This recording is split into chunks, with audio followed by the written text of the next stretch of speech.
റാഗി കൊണ്ട് നമുക്ക് ദോശ ഉണ്ടാക്കിയാലോ? അപ്പോൾ അതിന് വേണ്ടിയിട്ട് 1.5 കപ്പ് റാഗി ഞാൻ എടുക്കുന്നുണ്ട്. ഇതിലേക്ക് നമുക്ക് 1/2 കപ്പ് ഉഴുന്ന് കൂടി ചേർത്ത് കൊടുക്കാം.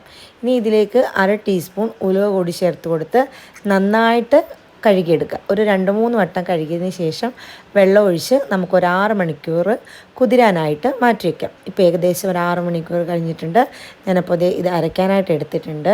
നമുക്ക് മിക്സിയുടെ ജാറിലേക്ക് 2 തവണയായിട്ടാണ് ഞാനിത് അരച്ചെടുത്തത്. നന്നായിട്ട് തന്നെ അരഞ്ഞെടുക്കണം. ഒട്ടും തരിതരിപ്പില്ലാണ്ട് തന്നെ അരച്ചെടുക്കാനായിട്ട് നോക്കുക. അപ്പോൾ ദേ നമ്മൾ 2 ട്രിപ്പായിട്ട് അരച്ചെടുത്തിട്ടുണ്ട് മാവൊക്കെ. അപ്പോൾ നമുക്കിത് പാത്രത്തിലേക്ക് ഒഴിച്ചു കൊടുക്കാം. അപ്പോൾ പാത്രം എടുക്കുന്ന സമയത്ത് വലിയൊരു പാത്രം എടുക്കാനായിട്ട് നോക്കുക. അപ്പോൾ ഇതേ നന്നായിട്ട് ഇത് മിക്സ് ചെയ്ത് കൊടുത്തിട്ടുണ്ട്. ഇത് നമുക്കിനി അടച്ച് വെച്ചിട്ട് രാവിലെ ഒരു 8 മണിക്കൂറിന് ശേഷമാണ് ഞാനിത് ഓപ്പൺ ചെയ്തത്. അപ്പോൾ ഇതേ നമ്മളുടെ മാവൊക്കെ നന്നായിട്ട് പൊന്തി താഴേക്ക് തൂവി പോയിട്ടുണ്ട് കേട്ടോ. അപ്പോൾ അത് നല്ല സോഫ്റ്റ്, അത് നന്നായിട്ട് പൊന്തി വന്നിട്ടുണ്ട്.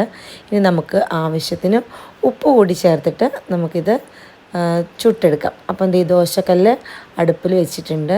നന്നായിട്ട് ചൂടായി വന്നതിന് ശേഷം ഒരു 1.5 തവി ദോശമാവ് ഒഴിച്ചു കൊടുത്തിട്ടുണ്ട്. നന്നായിട്ട് പരത്തിയെടുക്കുക. അതിലേക്ക് ആവശ്യത്തിന് എണ്ണയോ നെയ്യോ എന്തെങ്കിലും ചേർത്തെടുക്കുക. തക്കാളി ചട്നിയുടെ കൂടെയാണ് ഞാനിത് സെർവ് ചെയ്തിരിക്കുന്നത്. തക്കാളി ചട്നിയുടെ റെസിപ്പി വേണമെന്നുണ്ടെങ്കിൽ ചോദിച്ചാൽ മതി, ഞാൻ അതും കൂടെ ചെയ്തു തരാം കേട്ടോ.